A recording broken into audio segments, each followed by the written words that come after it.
Please come journey with me inside the world where technology meets human mind, where body functions are wirelessly controlled and souls are overridden and mapped on three-dimensional workstations, all done from anywhere in the world to anyone in and of this world, where everyone has their own signature IP address, where one's soul can and is being hacked and overridden. Brain mapping is not new. The father of propaganda, Edward Bernays from the 1920s, was said to invent the business of mass mind control. The wealthy, elite, and powerful have understood for a very long time now how the brain functions, which led to behavior modification capabilities, which led to DARPA and now beyond. They have known how to make us behave and act through propaganda techniques and technologies for a very long time. In short, they have trained our minds since public schooling began, and now they have the technology to override our brains. The huge difference between nearly 100 years ago when Tesla rediscovered wireless communications and today's modern wireless techno capabilities is that the power elite know a massive amount more about our mind, body, and spirit than we do. Truth be told.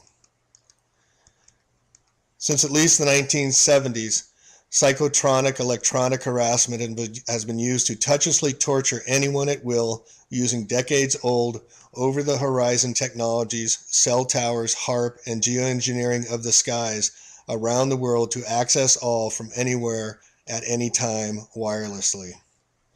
Touchless torture methods used are through microfiber-carrying nanobots inhaled by all through the aerosol releases from geoengineering activities overhead since at least 1978. We all have these micro nanofibers inside of us.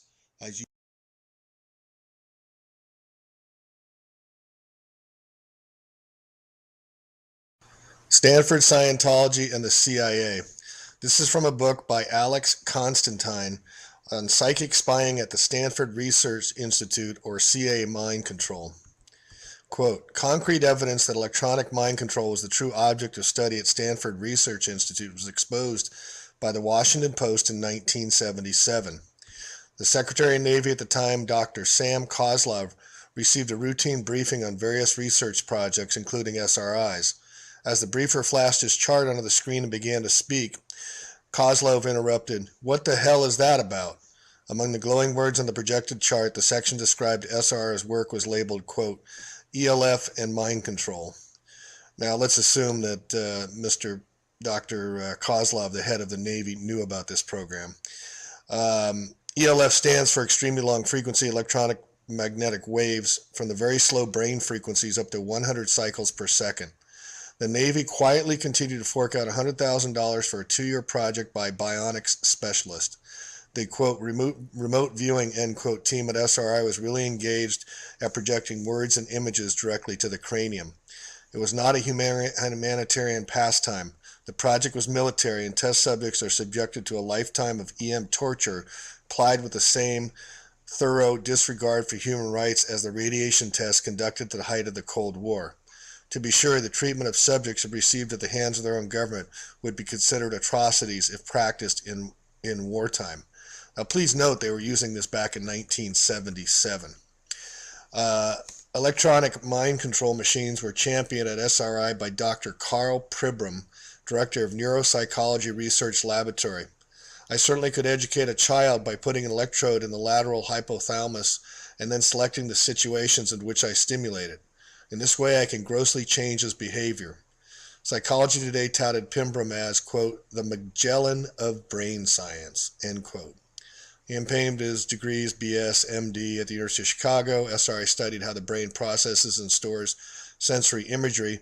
He is credited with discovering that mental imaging bears a close resemblance to the hologram projection, the basis for transmitting images to the brains of test subjects under the misnomer of remote viewing. The SRI-PSI experiments were supervised at Langley, Virginia by John McMahon, second in commander under William Casey, succeeding Bobby Ray Inman. The SAIC director, McMahon, has, according to Philip Agee, the CIA whistleblowing exile, an affinity for, quote, technological exotics for the CIA covert actions. He was recruited from the agency after his graduation from Holy Cross College, a Jesuit school, and he's a former director of the Technical Services Division, Deputy Director for Operations. And in 1982, McMahon was appointed Deputy Director of the CIA. He left the agency 6 years later to take the position of President of Lockheed Missiles and Space Systems Group. In 1994, he moved to the Draper Laboratories. He is the Director of Defense Enterprise Fund and an advisor to the congressional committees. Many of the SRI empaths were mustered from L. Ron Hubbard's Church of Scientology. Harold Puthoff, the Institute's senior researcher, is a leading Scientologist. So you get an idea of the characters here we're dealing with, but also how long this mind control hologram has been being implanted into people's brains. To illustrate how easily and simply technology has been able to manipulate the human mind, this is an abstract from a patent that was taken out in the United States back in 2001. Nervous system manipulation by electromagnetic fields from monitors. Psychological effects have been observed in a human subject in response to stimulation of the skin with weak electromagnetic fields that are pulsed with certain frequencies near the half hertz or 2.4 hertz, such as to excite a sensory resonance. Many computer monitors and TV tubes, when displaying pulsed images, emit pulsed electromagnetic fields of sufficient amplitudes to cause such excitation. It is therefore possible to manipulate the nervous system of a subject by pulsing images displayed on a nearby computer or TV set. On the TV, the imaging pulsing may be embedded in the program material, or it may be overlaid by modulating a video stream either as an RF signal or as a video signal. The image displayed on a computer monitor may be pulsed effectively by a simple computer program. For certain monitors, pulsed electromagnetic fields capable of exciting sensory resonances in nearby subjects may be generated even as the displayed images are pulsed with subliminal intensity. So what this means is through our plasma TVs, and this is why when plasma just came out back in 2001, they're able to use the plasma TVs to change and alter the brainwave frequencies of everyone that is watching a TV or holding the TV or computer monitors, such as what you're looking at this on. It's if you look at what we do now, it's what happened to the apes in this beautiful experiment. I love this story. I have to repeat it every time I'm on stage. They tried to teach apes to use money. It took 3 days. They knew how it works. After 3 weeks, the boys in the ape family started to steal and betray, and the girls started to prostitute themselves. And after 6 weeks, the biologists who run the project decided to stop the project because they could see the social patterns fall to bits and pieces, getting self-destructive and ugly. And then they decided to take the money away again. Big mistake. The apes were not willing to let go of this. They were beating the biologists up when they tried to get the money back. And this is gaming addiction.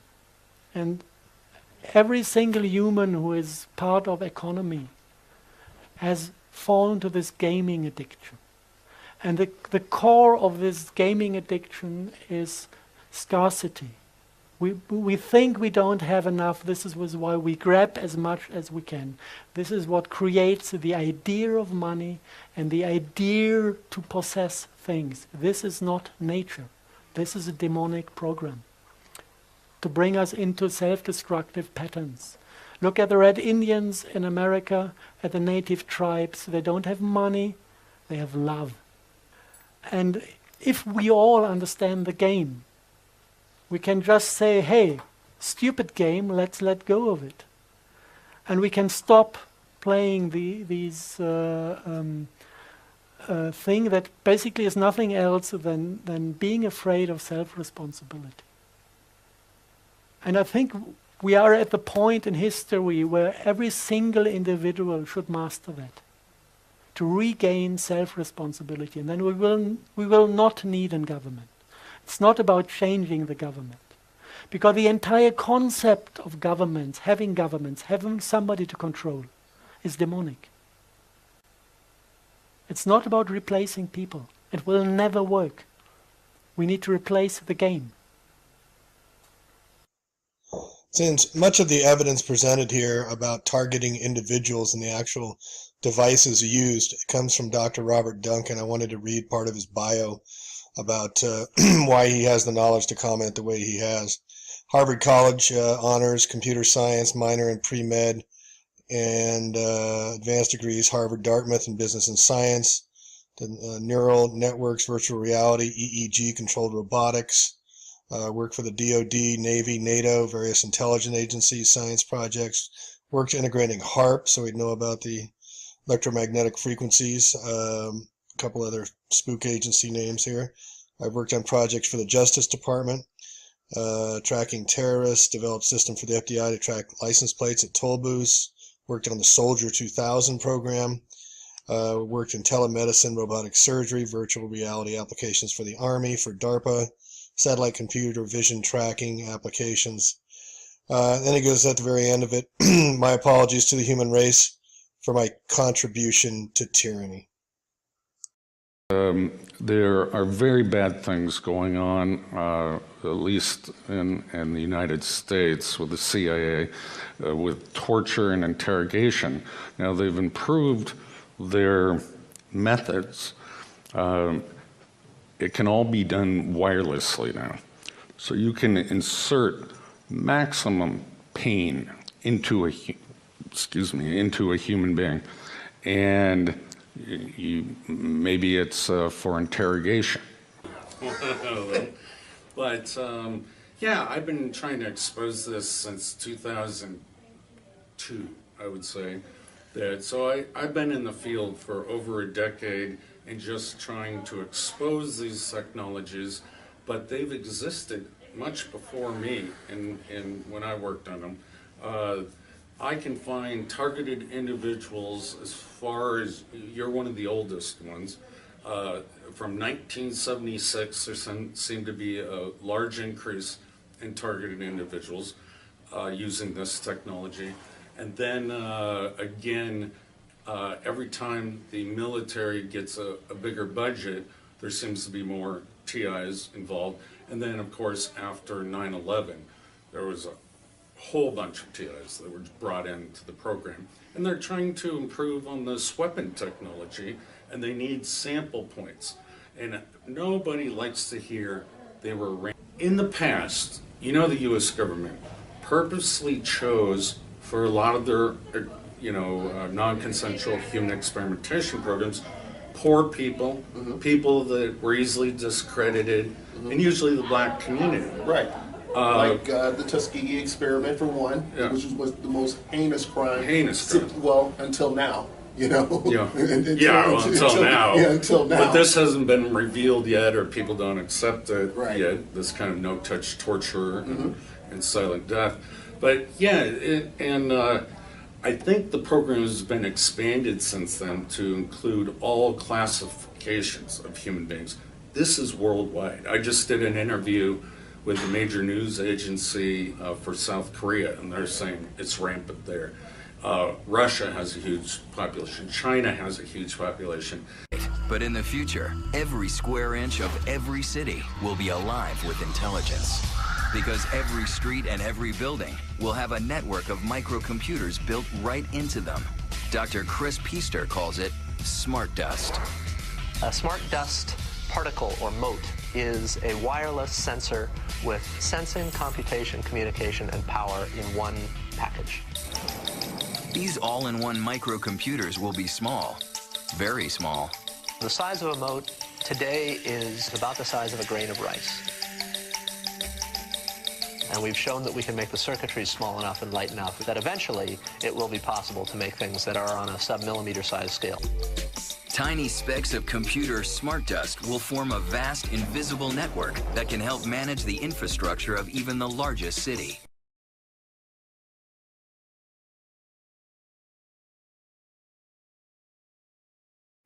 Smart cities in the future will take this low-power, inexpensive, small technology and basically distribute it everywhere. But smart dust will also allow buildings and streets to recognize you and respond accordingly. I think increasingly the environment will respond to who we are and adapt in consequence. The city will know where you are if you want it to. Your workplace will know you. Smart dust at the entrance will boot up your computer. And smart dust embedded in the elevator doors will automatically ring your floor.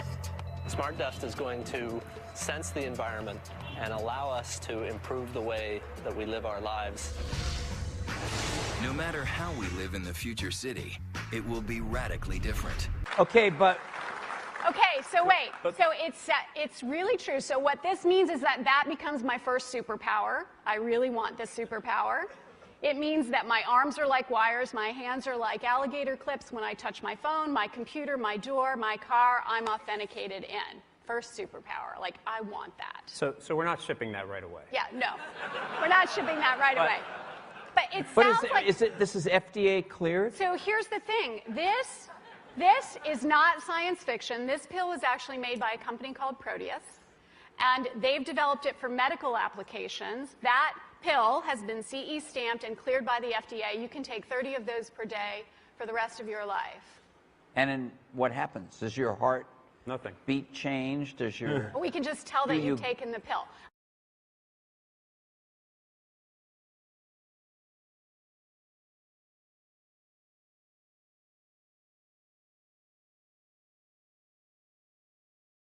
You will find quite soon that electrical signals start to be picked up by the chips.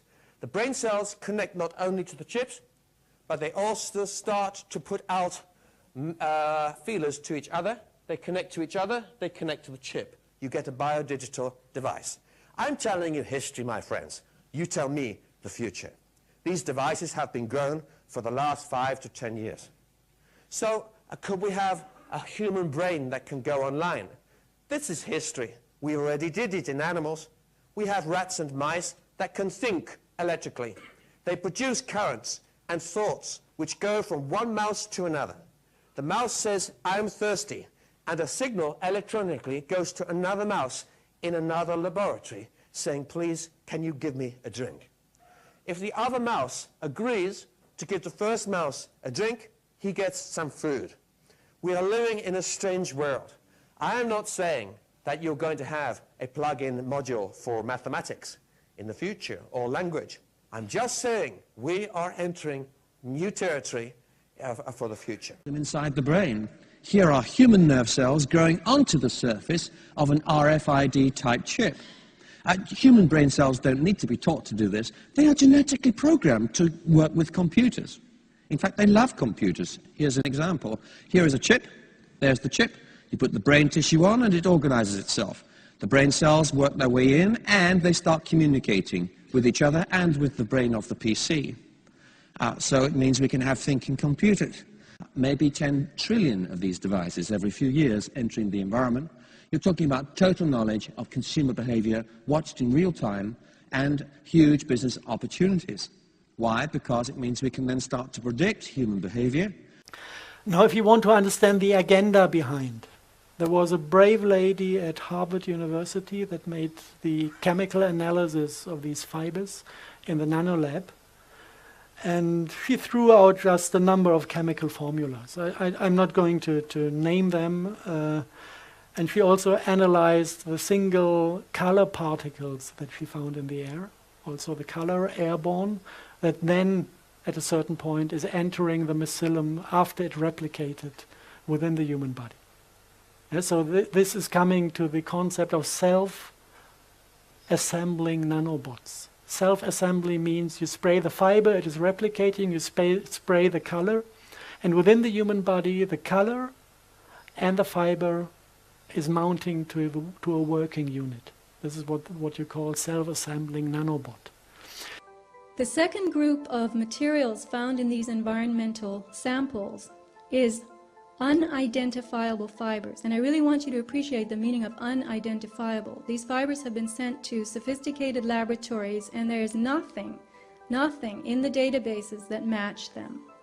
These are fibers, we could say, that do not exist in nature. So we have highly transparent nanoparticles. They have a refraction that is 4 times higher than the one of diamonds. That if you look it up on Wikipedia, you can read there that they are valid for scalar applications, that they can be used in applications utilizing time reverse field structures. It is a set of physics that is not in the public domain. It's scalar physics. And then something very interesting happens. These protein prion things try to rebuild the nervous system. It is a self-healing process of the body. But if you don't have copper, you cannot rebuild the nervous system. So the body is taking the next heavy metals it can access, and this is barium and strontium. So it starts building a nervous system that is based on protein prion barium. And this is kind of an antenna for electromagnetic fields. So you are rebuilding a nervous system that is sensitive on electromagnetic fields. And not only that the nerve itself becomes sensitive, also the barium-strontium titanate nanocrystals, they display barium and strontium on their surface from the crystalline structure, and the new built nerves kind of grow onto the crystal. So what you get is a new connecting point for the nervous system that is piezoelectric. And whenever this is receiving a signal, it's firing electrons. So you have a direct access to the nervous system of the human being. This is one nanobot that you can find in the literature. It is not about military technology, but already about controlling the civil population of countries by accessing their nervous system to introduce signals. But what I'm concerned about mainly is the medical effect, and that's because of this very strong connection between aluminum passing through this pathway into the brain is so strongly connected with Alzheimer's disease and other diseases of memory. If you're aerosolizing this and spraying literally tons of it over the world, and people are constantly breathing that aerosolized nano-sized aluminum, which will easily penetrate filters in your air-conditioned system, enter your home. So you're breathing it 24 hours a day, producing high levels of aluminum in this part of the brain, and the consequences could be absolutely devastating. Could cause a huge increase in Alzheimer's disease and inflammatory neurological disorders. I watched YouTube, which was a geoengineering conference that the government had put on. And in the conference, one of the questions somebody in the audience asked, well, what is the medical effect of spraying aluminum in the atmosphere? And the speaker said, well, we don't really know, but we're in the process of researching that. Well, of course, that was an absolute lie. We do know what it does. Right.